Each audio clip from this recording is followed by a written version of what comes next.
Grameenphone presents The Naveed Mahboob Show. আজকে রয়েছে ঈদের বাজার। এখন আপনারা জোরে তালি দিন। চলে আসছেন the engineer turned comedian by choice, Naveed Mahboob.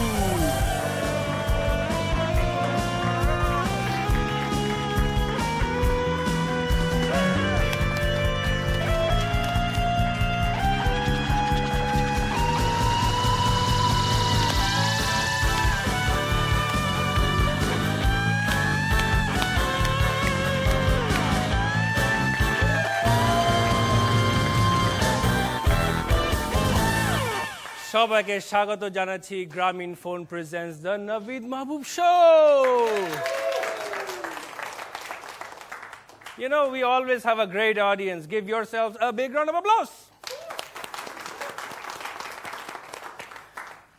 সবসময় কিন্তু আমাদের শোতে অনেক ছাত্রছাত্রীরা আসে অডিয়েন্স হিসেবে। আজকে কিন্তু ওরকম ছাত্রছাত্রী দেখা যাচ্ছে না। আসলে কি অনেক শিক্ষা প্রতিষ্ঠানই কিন্তু এখন বন্ধ, রাইট? যেমন বুয়েট বন্ধ, তারপরে বগুড়া মেডিকেল কলেজ কিছুদিন আগে বন্ধ ছিল, জাহাঙ্গীরনগর ইউনিভার্সিটি বন্ধ ছিল। আমার মনে হয় আমাদের দেশে একই সময়ে সব শিক্ষা প্রতিষ্ঠান একসাথে খোলা রাখা সম্ভব না। যেমন আমাদের লোডশেডিং করতে হয় মাঝে মাঝে, তেমনি মাঝে মাঝে এডুকেশন শেডিং করতে হয়।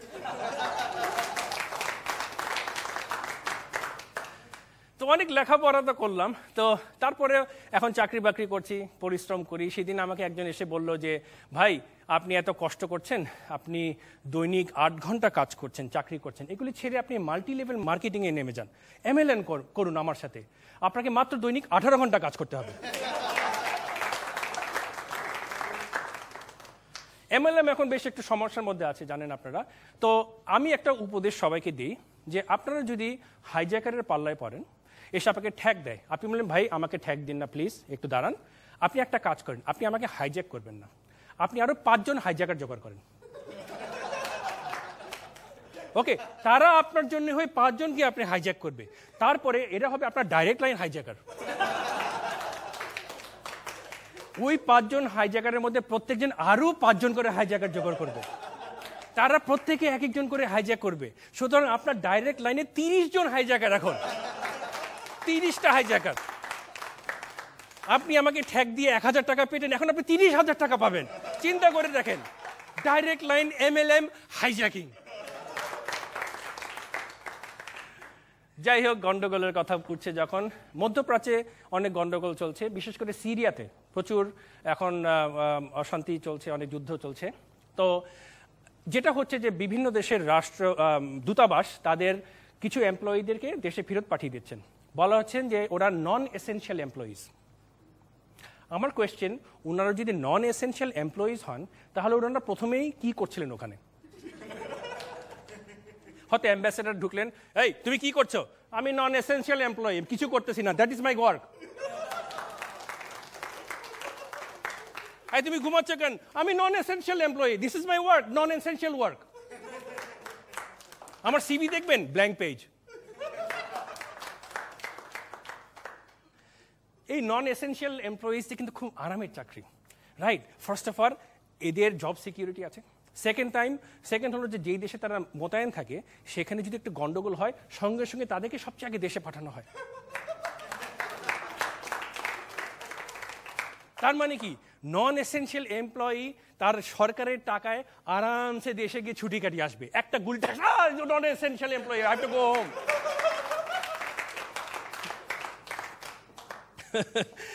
Oh my God, we are get a free trip. যাই হোক, তো প্রাক্তন মহাসচিব জাতিসংঘের কোফি আনান উনি বলেছেন, না আমি চেষ্টা করব সিরিয়াতে যেন সিজ ফায়ার করা যায়। সেজন্য উনি এখন সিরিয়াতে গিয়েছিলেন, কিন্তু উনি খুব ভদ্রলোক, ওনার কথা কেউ শুনতে চায় না, মিতভাষী। উনি সিজ ফায়ার করতে গিয়েছিলেন, সিজ ফায়ার হলো না। উনি গিয়ে বললেন সিজ, সঙ্গে সঙ্গে বাশার আল আসাদ বলল ফায়ার।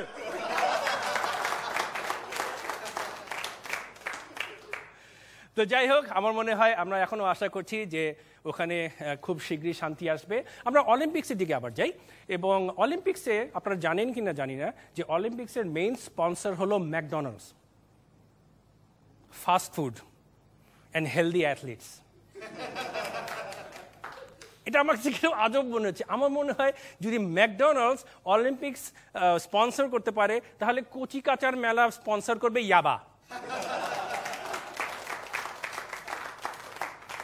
যাই হোক, আমি কোনো মানুষকে খারাপ বুদ্ধি দিতে চাচ্ছি না, কেননা এখন রোজার রমজানের দিন, বুঝতেই পারছেন যে রোজা রেখে আমার একটু অবস্থা খারাপ হয়ে গেছে। তো আমরা আজকে যেটা করব, যে যেহেতু এখন রোজার সময়, এখন ঈদের বাজার, এই ব্রেকের পরে আমরা কি করব, আমরা একটা শপিং মলে যাব এবং সেখানে কিছু লোকের সাথে কথা বলবো। Stay tuned.